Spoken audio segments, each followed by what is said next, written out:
Hi friends, welcome back to అన్ఫా kitchen fest. ఈరోజు special వచ్చేసి మామిడికాయ తురుము పచ్చడి. ఎప్పుడు సమ్మర్ వచ్చినా ఒకేలాంటి మామిడికాయ పచ్చడి పెట్టుకుంటున్నారా? ఈసారి నేను చెప్పేలాగా మామిడికాయతో తురుము పచ్చడి పెట్టుకోండి. 6 నెలలుగా పైన నిల్వ ఉంటుంది. సీజన్తో పని లేకుండా చాలా సింపుల్గా, అసలు వంట రాని వాళ్ళు కూడా చాలా సింపుల్గా ఈ పచ్చడిని పెట్టుకోవచ్చండి. అయితే ఈజీగా ఎలా చేయాలో చూపిస్తాను. ఈ వీడియోని ఎక్కడ స్కిప్ కాకుండా చూడండి. నేను 2 మామిడికాయల్ని తీసుకుంటున్నాను. ఈ మామిడికాయలు పచ్చడి మామిడికాయలు కావండి, నార్మల్ మామిడికాయలే. కాకపోతే మీరు మామిడికాయ తీసుకునేటప్పుడు గుర్తుపెట్టుకోవాల్సిన విషయం, మామిడికాయ పచ్చిగా మరియు గట్టిగా ఉండేలాగా చూసి తీసుకోండి. మామిడికాయను శుభ్రంగా కడిగి ఒక పొడి బట్టతో తడేం లేకుండా తుడుచుకోవాలి. తడేనిది అస్సలు ఉండకూడదండి. ఇలా మామిడికాయ మీద ఉన్న పీల్ రిమూవ్ చేసుకుంటున్నాను. మీరు కావాలంటే డైరెక్ట్గా అయినా గ్రేట్ చేసుకోవచ్చండి.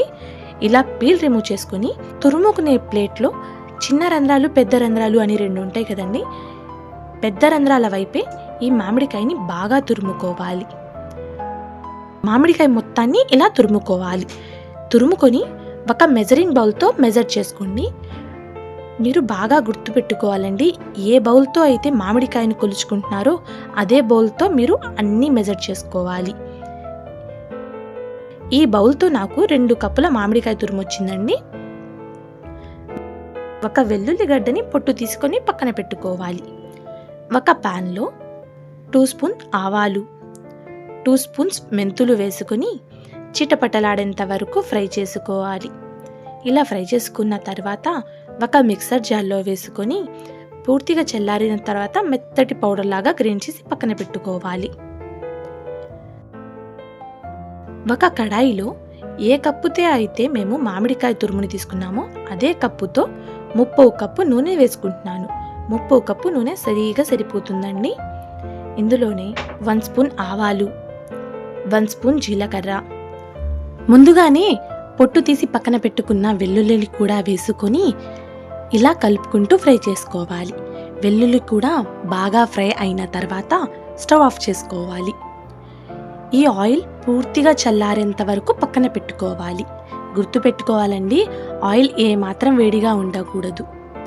ఇలా ఆయిల్ పూర్తిగా చల్లారిన తర్వాత ఏ కప్పుతో అయితే మామిడికాయ నూనె తీసుకున్నామో అదే కప్పుతో 1/2 కప్పు కారాన్ని వేసుకుంటున్నాను.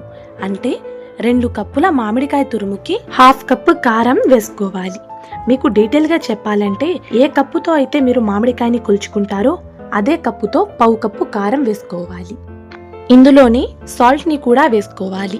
నేను తీసుకున్న 2 కప్పుల మామిడికాయ తురుముకి 1/2 కప్పు సాల్ట్ సరిపోతుంది. ముందుగానే గ్రైండ్ చేసుకున్న ఆవాలు, మెంతుల పౌడర్ని కూడా వేసుకోవాలి.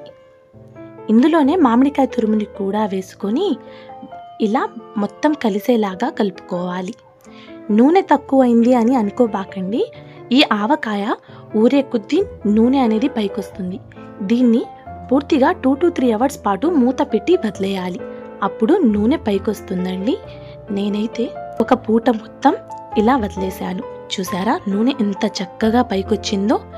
ఆ నూనె పైకి తేలితే ఆవకాయ తినడానికి రెడీ అయినట్టే. ఒక్కసారి కలుపుకొని మీకు ఉప్పు, కారాలు ఏమైనా తక్కువైంది అని అనుకుంటే ఇప్పుడే యాడ్ చేసుకోండి. ఇలా మొత్తం కలిసేలాగా కలుపుకొని ఏదైనా ఎయిర్టైట్ జార్లో స్టోర్ చేసుకోండి. ఈ ఆవకాయ ఎలాంటి తడి తగలని చోటు పెట్టుకుంటే 6 నెలలకు పైనే నిలువ ఉంటుంది.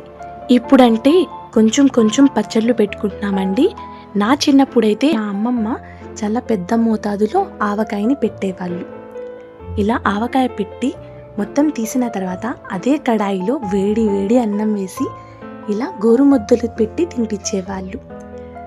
మీకు కూడా ఇలాంటి మెమోరీస్ ఏమైనా ఉంటే నాతో కమెంట్స్ బాక్స్లో షేర్ చేసుకోండి. Thank you for watching.